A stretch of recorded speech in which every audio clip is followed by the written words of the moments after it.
வணக்கம் ஃப்ரெண்ட்ஸ். இப்போ பார்க்க போகிறது வந்து பார்த்திங்கன்னா எஸ்எஸ்ல Y type strainer. Y type எதுக்கு பேர் வந்துச்சுன்னா ஒய் ஷேப் இருக்கா, ஸ்ட்ரெயினர்னாவே ஃபில்டர் தான்.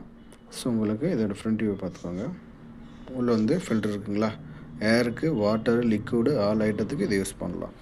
எல்லா மேக்லேயும் கிடைக்கும் ஓகேங்களா. இதில் டேரெக்டாக க்ளோஸ் பண்ணியிருக்காங்களா, டேரெக்ட் போட்டு. ஸோ கீழே போயிட்டு இந்த இடத்துல கீழே ஃபில்டர் ஆகி லிக்விட் வந்து இந்த பக்கம் வெளியே வந்துடும்.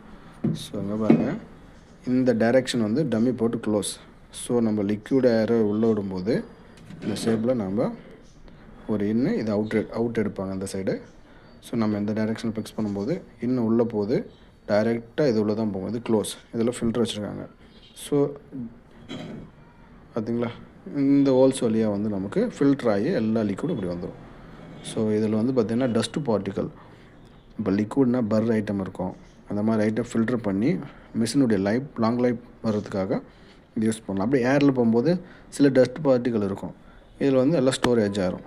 உள்ள இன்லேருந்து வரும்போது இதிலேருந்து ஃபுல்லாகி இங்கே க்ளோஸ் இருக்கிறதுனால ரிட்டன் வந்து இதில் தான் போகும். ஓகேங்களா. இந்த பர்பஸுக்கு தான் ஒய் டைப் ஸ்ட்ரெயினர் யூஸ் பண்ணுறாங்க.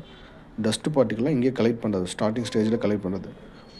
பம்புலேருந்து இன்லைன் ஏர்லைன் வரும்போது அடுத்து 2வது ஸ்டேஜ், 3rd ஸ்டேஜ், 4th ஸ்டேஜில் இதை கனெக்ட் பண்ணியிருப்பாங்க. ஓகேங்களா. மிஷின் லாங் லைஃப் வர்றதுக்காக, டேமேஜ் ஆகாததுக்காக இந்த ஒய் ஸ்ட்ரெயினர் யூஸ் பண்ணுறாங்க. இது 2 இன்ச்சு ஒய் டைப் ஸ்ட்ரெயினர். ஓகேங்களா.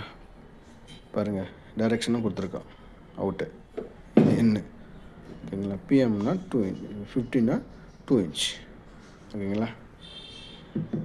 புரிஞ்சிருக்கும்னு நினைக்கிறேன் ஃப்ரெண்ட்ஸ். ஏதாச்சும் தெரியலனாலையும் எனி டவுட்னாலையும் எக்ஸ்பெக்ட் பண்ணுங்கள். என்னோட முடிஞ்ச பெஸ்ட் ஒன்று நான் உங்களுக்கு கொடுக்குறேன். Thank you friends.